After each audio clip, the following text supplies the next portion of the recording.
Assalamualaikum warahmatullahi wabarakatuh. Kali ini bertemu lagi dengan saya Widya Fitriana dalam mata kuliah Manajemen Keuangan Agribisnis, dan pada pertemuan kali ini kita akan membicarakan tentang dividen. Ada 4 sub pokok bahasan, yakni pengertian kebijakan dividen, faktor yang mempengaruhi kebijakan dividen, tipe-tipe kebijakan dividen, dan bentuk lain dari kebijakan dividen. Nah, kebijakan dividen dapat menentukan berapa banyak dari keuntungan yang harus dibayarkan kepada pemegang saham dan berapa banyak yang harus ditanamkan kembali ke dalam perusahaan. Ada beberapa faktor yang mempengaruhi kebijakan dividen, antara lain peraturan pemerintah, hambatan dalam kontrak, hambatan internal, perkiraan pertumbuhan di masa yang akan datang, pertimbangan dari pemilik perusahaan, serta pertimbangan pasar. Ada beberapa tipe kebijakan dividen. Yang pertama adalah kebijakan dividen dengan persentase tetap pembayaran dividen tunai. Nah, pada tipe kebijakan ini, perusahaan menjadi kurang dapat memperkirakan jumlah pembayaran dividen yang harus dibayarkan setiap periode. Misalnya pada saat laba turun, maka pembayaran dividen juga turun. Akibatnya harga saham menjadi turun. Tipe kebijakan yang kedua adalah kebijakan dividen biasa. Pada kebijakan ini, perusahaan akan membayarkan dividen per lembar saham dalam rupiah yang tetap untuk setiap periode. Nah, tipe yang ketiga adalah kebijakan dividen rendah plus ekstra, di mana perusahaan membayarkan dividen tunai secara rutin setiap periode dalam jumlah yang tetap dan rendah. Artinya, jika perusahaan berlaba, maka akan didapatkan ekstra dividen, dan pembayaran ekstra dividen dapat menaikkan harga saham. Di samping itu ada 3 bentuk lain dari kebijakan dividen, yakni stok dividen, stok split, dan stok repurchasing. Stok dividen merupakan pembayaran dividen kepada si pemegang saham dalam bentuk saham, ya. Sedangkan stok split adalah kebijakan yang diperuntukkan dengan cara menambah jumlah saham yang dimiliki oleh setiap pemegang saham untuk menurunkan harga pasar saham yang sedang tinggi. Sedangkan stok repurchasing adalah pembelian kembali saham yang beredar oleh perusahaan. Misalkan untuk contoh kasus stok dividen, diketahui sebuah perusahaan memiliki total modal 700 juta rupiah.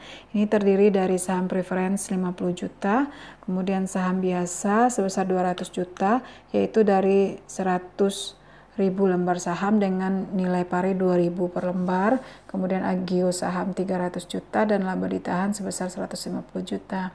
Pembagian stok dividen ditetapkan adalah sebesar 10% dan harga pasar saham adalah 7.500 per lembar saham.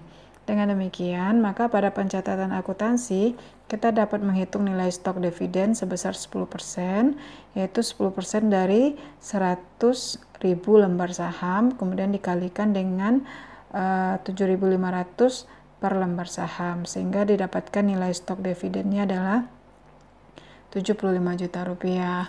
Sedangkan nilai pari stok dividen adalah 100 lembar saham dikalikan dengan 2.000 per lembar atau sebesar 20 juta rupiah. Maka pada pencatatan akuntansi akan terjadi perubahan di mana saham preference sebesar 500 juta, sedangkan nilai saham biasa meningkat menjadi 220 juta.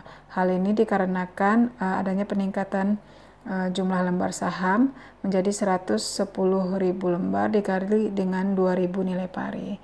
Sedangkan pada agio saham itu juga mengalami peningkatan sebesar 55 juta.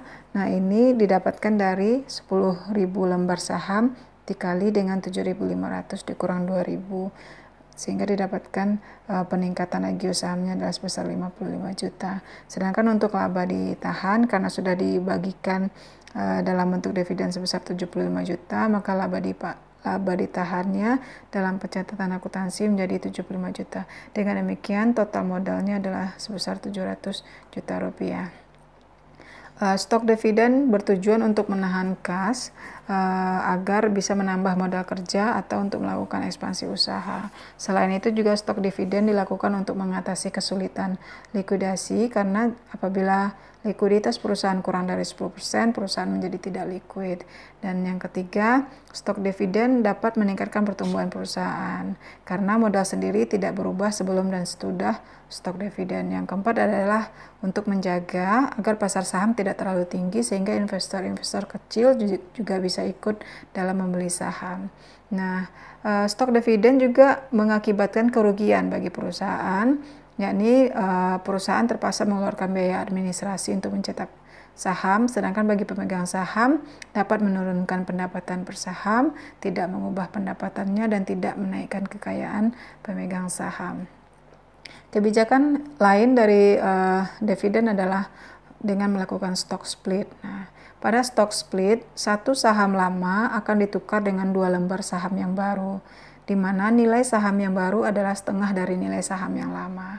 Nah, misalkan pada struktur modal sebelum stock split diketahui nilai saham biasa itu adalah 1000 ya, dengan jumlah saham sebesar 100 lembar.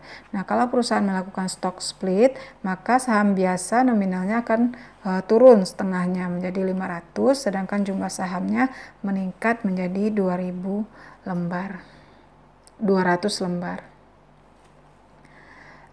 Kebijakan yang ketiga adalah stock repurchasing. Nah, ini bertujuan untuk meningkatkan nilai saham dan menyingkirkan pemegang saham yang tidak disukai. Keuntungannya dengan melakukan pembelian saham yang beredar adalah bagi pemegang saham ini tidak dikenakan pajak, dan bagi perusahaan ini bagi perusahaan ini dapat meningkatkan pendapatan. Sedangkan kerugiannya, pemegang saham biasanya lebih menyukai dividen dalam bentuk tunai, sedangkan bagi perusahaan sulit untuk melakukan ekspansi usaha karena dana terserap untuk pembelian saham kembali. Nah, misalkan sebuah perusahaan ingin membagikan dividen sebesar 80 juta rupiah atau melakukan repurchase.